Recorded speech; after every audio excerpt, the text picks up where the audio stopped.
Hello all, welcome to Universal Group of Institutions, Bengaluru.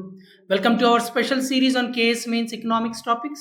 ನಿಮ್ಗೆ ಈಗಾಗಲೇ ಗೊತ್ತಿರುವ ಹಾಗೆ ನಾವು ಒಂದು ವಿನೂತನ ವಿಭಿನ್ನ ಮತ್ತು ಒಂದು ವಿಶೇಷ ರೀತಿಯಲ್ಲಿ we are trying to understand this KPSC mains ಟಾಪಿಕ್ಸ್ಗಳನ್ನು ನಾವು ಡೀಲ್ ಮಾಡ್ತಾ ಇದ್ವಿ. ಯಾವ ಒಂದು ಇಂಪಾರ್ಟೆಂಟ್ ಡೈಮೆನ್ಷನ್ಸ್ಗಳನ್ನು ಬರೀಲೇಬೇಕು, ಡೇಟಾನ ಹಾಕಲೇಬೇಕು, ಮತ್ತು ಸ್ಕೀಮ್ಸ್ಗಳ ಬಗ್ಗೆ ಮೆನ್ಷನ್ ಮಾಡಲೇಬೇಕು. ಮತ್ತು ಅದೇ ರೀತಿ we are also discussing about some of the important questions that might appear in this particular mains, that is a mains 2025. ನಿಮ್ಮ ಒಂದು ಮೇನ್ಸ್ನ ಪ್ರಿಪರೇಷನನ್ನು ಇಂಪ್ರೂವ್ ಮಾಡುವಂಥ ಅಥವಾ ಎನ್ಹ್ಯಾನ್ಸ್ ಮಾಡುವಂಥ ಒಂದು ರೀತಿಯಲ್ಲಿ we have come up with our own mains test series ಉನ್ನತಿ 2025. 16 mains ಟೆಸ್ಟ್ಗಳು ಕೇವಲ at the rate cost of 3,499 only. You're going to get the detailed synopsis in both Kannada as well as English. ಅದೇ ರೀತಿ expert guidance ಕೂಡ ನಿಮಗೆ ಕೊಡಲಾಗುತ್ತೆ. ಅಂದರೆ ಯಾವ ರೀತಿ ನೀವು ಆನ್ಸರ್ಗಳನ್ನು ಇನ್ನೂ ಇಂಪ್ರೂವ್ ಮಾಡ್ಕೋಬಹುದು, ಮತ್ತು ನೀವು ಪ್ರಿಪರೇಷನಲ್ಲಿ ಎಲ್ಲಿ ಎಡುತ್ತಾ ಇದ್ದೀರಾ ಆ ಪ್ರಿಪರೇಷನನ್ನು ಎನ್ಹ್ಯಾನ್ಸ್ ಮಾಡುವಲ್ಲಿ ಕೂಡ ನಮ್ಮ ಈ mentors are the faculties are going to help you. So let us dive into the today's discussion. The today's discussion is about the topic called as the decentralization. ಏನಿದು decentralization? Pros and cons of top down planning ಅಂದ್ರೆ ಏನು, ಮತ್ತು ಅದೇ ರೀತಿ pros and cons of bottom up planning ಅಂದ್ರೆ ಏನು ಅಂತ ನಾವು ಇಲ್ಲಿ ನೋಡ್ತಾ ಇದ್ದೀವಿ. ನೋಡಿ, ಫಸ್ಟ್ ನಾವು ಅರ್ಥ ಮಾಡ್ಕೋಬೇಕಾಗಿರುವಂಥದ್ದು two things. One is centralization, another one happens to be the decentralization. ನೋಡಿ, centralization and ಡಿಸೆಂಟ್ರಲೈಸೇಷನ್. ನೋಡಿ, ಸೆಂಟ್ರಲೈಸೇಷನ್ ಅಲ್ಲಿ ಅಥವಾ ಕೇಂದ್ರೀಕರಣ ಅಂತ ನಾವು ಏನು ಕರಿತೀವಲ್ಲ, ನೋಡಿ, ಅಧಿಕಾರ ಅಥವಾ ಅಥಾರಿಟಿ ಏನಿದೆ that is with only few individuals. So ಈ decision making authority, decision making power ಏನಿದೆ ಅಲ್ಲ, ಇದು ಕೆಳ ಹಂತದ ಸರ್ಕಾರಗಳಲ್ಲಿ ಇರುವುದಿಲ್ಲ. ಅಂದರೆ ಕೇಂದ್ರ ಸರ್ಕಾರ, ಉದಾಹರಣೆಗೆ ತಗೊಳ್ಳಿ, ಈಗ ನಮ್ಮಲ್ಲಿರುವಂಥದ್ದು 3 ಹಂತದ ಸರ್ಕಾರ: ಕೇಂದ್ರ, ರಾಜ್ಯ ಮತ್ತು ಸ್ಥಳೀಯ ಸರ್ಕಾರಗಳು.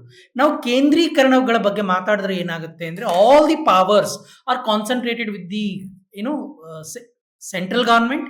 ರಾಜ್ಯ ಸರ್ಕಾರ ಮತ್ತು ಸ್ಥಳೀಯ ಸರ್ಕಾರಗಳಲ್ಲಿ ಯಾವುದೇ ರೀತಿಯಾದಂಥ ಅಧಿಕಾರಗಳೇ ಇಲ್ಲ. ಅವಾಗ ಏನು ಮಾಡುತ್ತೆ, ಕೇಂದ್ರ ಸರ್ಕಾರನೇ ಒಂದು ಪ್ಲಾನನ್ನು ಪ್ರಿಪೇರ್ ಮಾಡುತ್ತೆ, ಕೇಂದ್ರ ಸರ್ಕಾರನೇ ಅದಕ್ಕೆ ಹಣವನ್ನು ಕೊಡುತ್ತೆ, ರಾಜ್ಯಗಳಿಗೆ ಇಂಪ್ಲಿಮೆಂಟ್ ಮಾಡಿ ಅಂತ ಹೇಳ್ತಾರೆ. ಅಂದರೆ ರಾಜ್ಯ ಮತ್ತು ಸ್ಥಳೀಯ ಸರ್ಕಾರಗಳಲ್ಲಿ ಯಾವುದೇ ರೀತಿಯಾದಂಥ ಅಧಿಕಾರಗಳೇ ಇಲ್ಲ. They do not have any powers, they do not have any decision making authority ಇಲ್ಲ, ಡಿಸಿಷನ್ ಮೇಕಿಂಗ್ ಪವರ್ ಇಲ್ಲ. ಅದೇ ಇದಕ್ಕೆ ಕಂಪ್ಲೀಟ್ಲಿ ತದ್ವಿರುದ್ಧ ಏನು ಅಂತಂದರೆ, that happens to be the decentralisation. ಇಲ್ಲಿ ಕೆಲವು ಅಧಿಕಾರಗಳು ಏನಾಗುತ್ತೆ ಅಂತಂದರೆ ರಾಜ್ಯ ಸರ್ಕಾರಗಳು ಅಥವಾ ಸ್ಥಳೀಯ ಸರ್ಕಾರಗಳಿಗೆ ಏನಾಗುತ್ತೆ, ಹಂಚಿಕೆ ಆಗುತ್ತೆ. This is what we call it as the decentralisation. Centralisation is synonymous with top down approach. ಅಂದರೆ ಮೇಲ್ನವ್ರು ಪ್ಲಾನ್ ಮಾಡ್ತಾರೆ, ಕೆಳಗಡೆ ಅವ್ರು ಜಸ್ಟ್ ಇಂಪ್ಲಿಮೆಂಟ್ ಮಾಡ್ತಾರೆ. ಅಂದರೆ ಎಲ್ಲವನ್ನ ಡಿಸೈಡ್ ಯಾರು ಮಾಡ್ತಾ ಇದ್ದಾರೆ, ಮೇಲ್ ಇರುವಂಥವ್ರು. Decentralisation is synonymous with the bottom up approach. ಅಂದರೆ ಕೆಳ ಹಂತದ ಸರ್ಕಾರಗಳು ತಮಗೆ ಏನು ಅವಶ್ಯಕತೆಗಳಿದ್ದಾವೆ ಅದರ ಅನುಗುಣವಾಗಿ ಒಂದು ಪ್ಲಾನ್ ಅನ್ನು ಮಾಡಿ ಅದನ್ನು they are going to send it to the higher level of a government who are going to assign the financial resources-ಗಳನ್ನು ಕೊಡ್ತಾರೆ. So let us quickly understand what are they ಅಂತ ನಾವು ಇಲ್ಲಿ ನೋಡೋಣ. That is happens to be the ways of planning. So 2 ways of planning ಇದೆ. The first thing that we are learning is about the called as the top down planning. ನೋಡಿ, top down planning ನ pros ಗಳನ್ನ ಮೊಟ್ಟ ಮೊದಲಿಗೆ ನಾವು ನೋಡೋಣ in terms of the political dimension as well as the in terms of the economic dimension. ನೋಡಿ, political dimension ಅಂತ ನಾವು ನೋಡಿದಾಗ what is a pro of the top down planning ಅಂತಂದ್ರೆ, there is something called as the homogeneity. ಅಂತಂದ್ರೆ ಪ್ರತಿಯೊಂದು ರಾಜ್ಯ ಏನಿದೆ ಅಲ್ಲ, ದಟ್ ನೋಡಿ, ಒಂದೇ ಮೇಲ್ಗಡೆ ಅಧಿಕಾರ ಅಥವಾ ಶಾಸನ ರಚನೆ ಆಗ್ತಾ ಇದೆ, ಅದೇ ಶಾಸನ ಏನಾಗ್ತಾ ಇದೆ ರಾಷ್ಟ್ರಾದ್ಯಂತ ಏನಾಗ್ತಾ ಇದೆ, ಇಂಪ್ಲಿಮೆಂಟ್ ಆಗ್ತಾ ಇದೆ. So what we are going to get, we are going to get the uniform laws and policies if it is a centralized. So centralized governance ensures uniform laws and policies across the nation. ಈ ರೀತಿ uniform laws and policy ಇದ್ದಾಗ ಏನಾಗುತ್ತೆ, ಒಂದು ರೀತಿಯಾದಂಥ political stability ಸಿಗುತ್ತೆ, and there is a coherence among the states. ಎರಡನೇದು ಅತ್ಯಂತ important ಏನು ಅಂದರೆ ನೋಡಿ, ಕೇಂದ್ರ ಸರ್ಕಾರಗಳು ಬಲಿಷ್ಠ in the sense of the finances.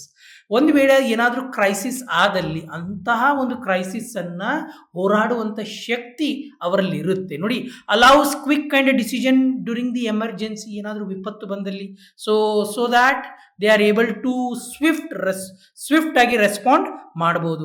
ಅದೇ ರೀತಿ ಲಾರ್ಜ್ ಸ್ಕೇಲ್ ಪ್ರಾಜೆಕ್ಟ್ಗಳು ಏನಾದರೂ ಇದ್ದಲ್ಲಿ, ಈಗ ಇನ್ಫ್ರಾಸ್ಟ್ರಕ್ಚರ್ ಪ್ರಾಜೆಕ್ಟ್ಗಳು ಇರ್ಬೋದು, ಅಥವಾ ಡಿಫೆನ್ಸ್ ಇರ್ಬೋದು, ಸೆಕ್ಯೂರಿಟಿಗೆ ಸಂಬಂಧಪಟ್ಟಿರ್ತದ್ದು ಇರ್ಬೋದು, ಅಥವಾ ರಾಷ್ಟ್ರಾದ್ಯಂತ ಏನಾದರೂ ವೆಲ್ಫೇರ್ ಸ್ಕೀಮನ್ನು ಇಂಪ್ಲಿಮೆಂಟ್ ಮಾಡಬೇಕು ಅಂತಂದರೆ ಟಾಪ್ ಡೌನ್ ಅಥವಾ ಅಪ್ರೋಚ್ ಏನಿದೆ ದಟ್ ಈಸ್ ವಂಡರ್ಫುಲ್. ಇದನ್ನು ನಾನು ಕೊಡ್ಬೇಕಂದ್ರೆ ಪ್ರಧಾನಮಂತ್ರಿ ಗರೀಬ್ ಕಲ್ಯಾಣ ಅನ್ನ ಯೋಜನೆ ನೋಡಿ.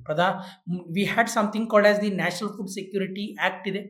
ಅದರ ಅಡಿಯಲ್ಲಿ ಮುಂಚೆ ನಾವು ಅಕ್ಕಿ, ಗೋಧಿ ಮತ್ತು ಇತರ ಗ್ರೇನ್ಗಳನ್ನು we use to give it 3 rupees, 2 rupees per kg and 1 rupees per kg. ಪ್ರಧಾನಮಂತ್ರಿ ಗರೀಬ್ ಕಲ್ಯಾಣ ಅನ್ನ ಯೋಜನೆಯಲ್ಲಿ ಇದೆಲ್ಲವನ್ನ ಸರ್ಕಾರ ಏನು ಮಾಡ್ತಾ ಇದೆ, ಉಚಿತವಾಗಿ ಕೊಡ್ತಾ ಇದೆ. ಇಂಥ ಒಂದು ಲಾರ್ಜ್ ಸ್ಕೇಲ್ ವೆಲ್ಫೇರ್ ಸ್ಕೀಮ್, ಅಥವಾ ಇದು ಪ್ರಧಾನಮಂತ್ರಿ ಕೃಷಿ ಕಲ್ಯಾಣ ತಗೊಳ್ಳಿ, where farmers are getting 6,000 rupees.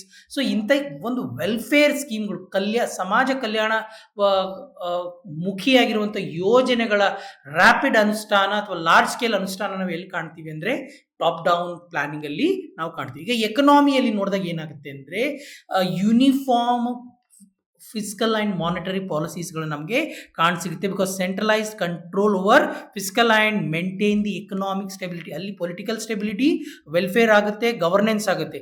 ಅದೇ ರೀತಿ ಏನಾಗುತ್ತೆ, ರಿಸೋರ್ಸ್ ಅಲೋಕೇಶನ್ ಎಫಿಷಿಯನ್ಸಿ. ಬಿಕಾಸ್ ನೋಡಿ, ಈ ಎಲ್ಲ ಸಂಪನ್ಮೂಲಗಳ ಒಂದು ಸಂಬಂಧಪಟ್ಟಂತೆ ಪ್ಲಾನ್ ಯಾರು ಮಾಡ್ತಾ ಇದ್ದಾರೆ, ಒಬ್ಬರು ಮಾಡ್ತಾ ಇದ್ದಾರೆ.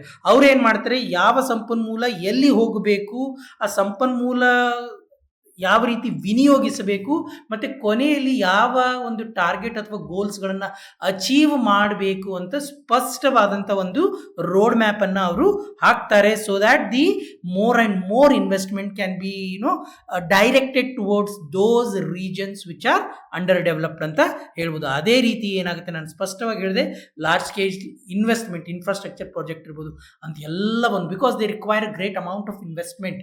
ಸೊ ಸ್ಥಳೀಯ ಸರ್ಕಾರಗಳು ಅಂತ ಒಂದು ಇನ್ವೆಸ್ಟ್ಮೆಂಟ್ ಅನ್ನ ಮಾಡೋದಕ್ಕೆ ಆಗಲ್ಲ.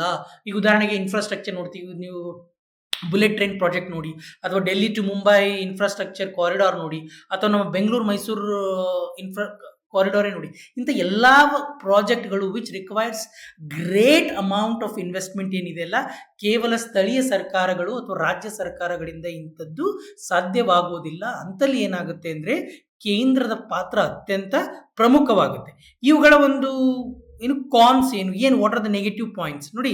ಫಸ್ಟ್ ಒನ್, ಸೆಂಟ್ರಲೈಸ್ಡ್ ಇರೋದರಿಂದ ದೇರ್ ಇಸ್ ನೋ ಅಟಾನಮಿ. ಒಂದು ಸ್ಥಳೀಯ ಸರ್ಕಾರ ಇರ್ಬೋದು ಅಥವಾ ರಾಜ್ಯ ಸರ್ಕಾರಗಳಿಗೆ ಯಾವುದೇ ರೀತಿಯಾದಂತಹ ಸ್ವಾತಂತ್ರ್ಯನೇ ಇಲ್ಲ.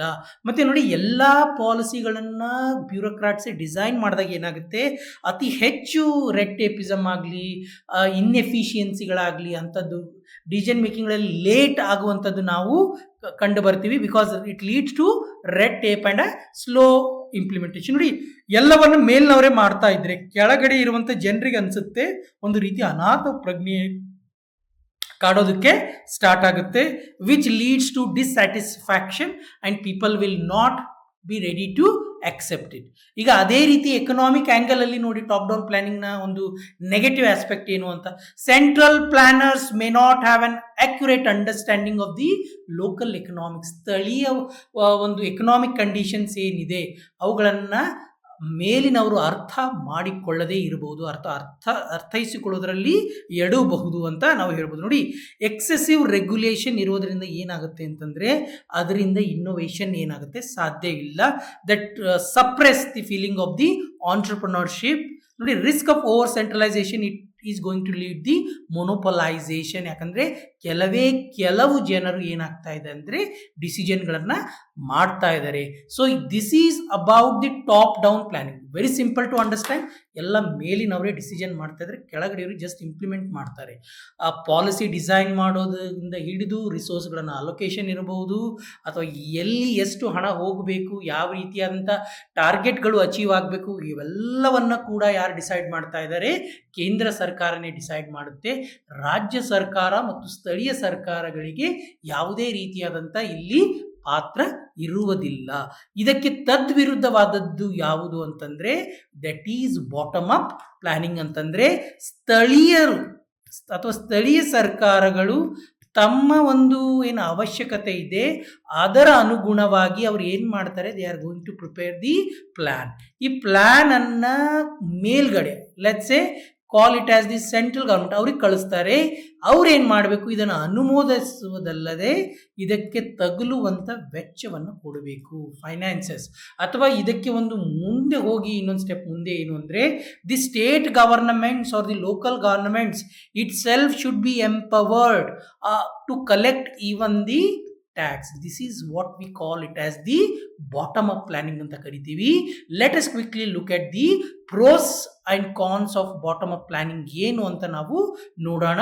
ಇನ್ both dimensions called as the dimension of the polity, dimension of the ಎಕಾನಮಿಯಲ್ಲಿ ನೋಡೋಣ.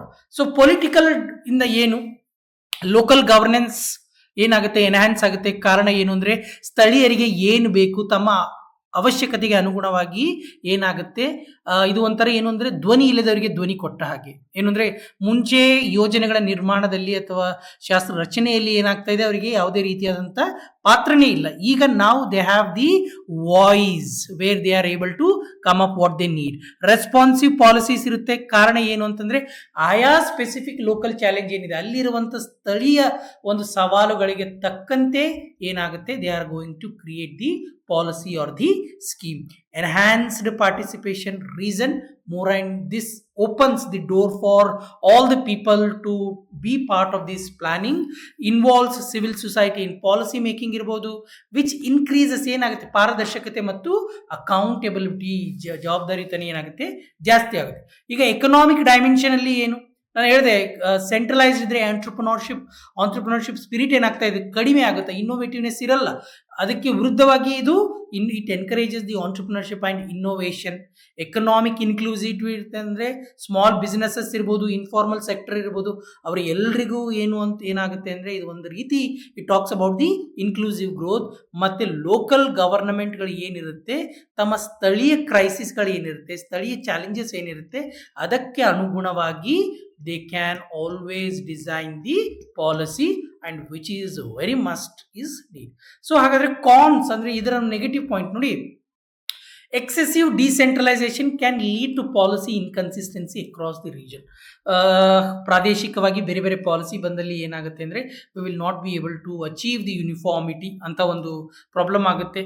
ಲೋಕಲ್ ಗವರ್ನಮೆಂಟ್ ನೋಡಿ, ಅವ್ರ ಹತ್ರ ಸಂಪನ್ಮೂಲ ಇರಲ್ಲ ಅಥವಾ ಎಕ್ಸ್ಪರ್ಟೀಸ್ ಇರಲ್ಲ. ಪಾಲಿಸಿ ರಚನೆಯಿಂದ ಹಿಡಿದು ಪಾಲಿಸಿ ಇಂಪ್ಲಿಮೆಂಟೇಷನಲ್ಲಿ ಸಮಸ್ಯೆಯನ್ನು ಎದುರಿಸ್ಬೋದು. ಮತ್ತು ಡಿಸೆಂಟ್ರಲೈಸ್ಡ್ ಪವರ್ ಏನಾಗುತ್ತೆ, ಕೆಲವು ಜನರು ಅದನ್ನು ಏನಾಗುತ್ತೆ ಅದರ ಮೇಲೆ ಒಂದು ಹಿಡಿತವನ್ನು ಸಾಧಿಸ್ಬೋದು. ಹಿಡಿತ ಸಾಧಿಸೋ ಮೂಲಕ ಆ ಪವರ್ನ ಮಿಸ್ಯೂಸ್ ಆಗ್ಬೋದು ಅಂತ ಹೇಳ್ಬೋದು. ಎಕನಾಮಿಕ್ ಆ್ಯಂಗಲಿಂದ ಏನು ಅಂದರೆ it is going to increase the disparity increase ಆಗುತ್ತೆ. ಪ್ರಾದೇಶಿಕ ಅಸಮಾನತೆ ಏನಾಗುತ್ತೆ ಜಾಸ್ತಿ ಆಗುತ್ತೆ. Wealthier region may develop faster by increasing the inequality. Resource ಮ್ಯಾನೇಜ್ಮೆಂಟಲ್ಲಿ because they lack expertise, they may not be able to handle the complex economic policies. ಕೋಆರ್ಡಿನೇಷನ್ಗಳ ಏನಾಗುತ್ತೆ issues ಆಗುತ್ತೆ. ಇದು ಬಿಟ್ವೀನ್ ದಿ ಲೋಕಲ್ ಇದು ಇರ್ಬೋದು ಅಥವಾ ನ್ಯಾಷನಲ್ ಎಕನಾಮಿಕ್ ಸ್ಟ್ರಾಟಜಿ ಏನಿರುತ್ತೆ ಅವುಗಳ ನಡುವೆ ಯಾವುದೇ ರೀತಿಯಾದಂಥ ಸಿನರ್ಜಿ ಇರೋದಿಲ್ಲ. ಅದು ಇಲ್ಲದೆ ಏನಾಗುತ್ತೆ that is going to lead to a great problem. So ಈ ಒಂದು particular session called as the ways of planning, we have two ways of planning. One happens to be the top down approach, another one happens to be the bottom up approach. Top down planning and bottom up approach. This talks about top down andre centralization, this talks about the decentralization. So that's it in this particular video session where we discussed about the ways of planning. Do like, do share this particular channel, and if you have any concern, do comment in the comment section. Thank you.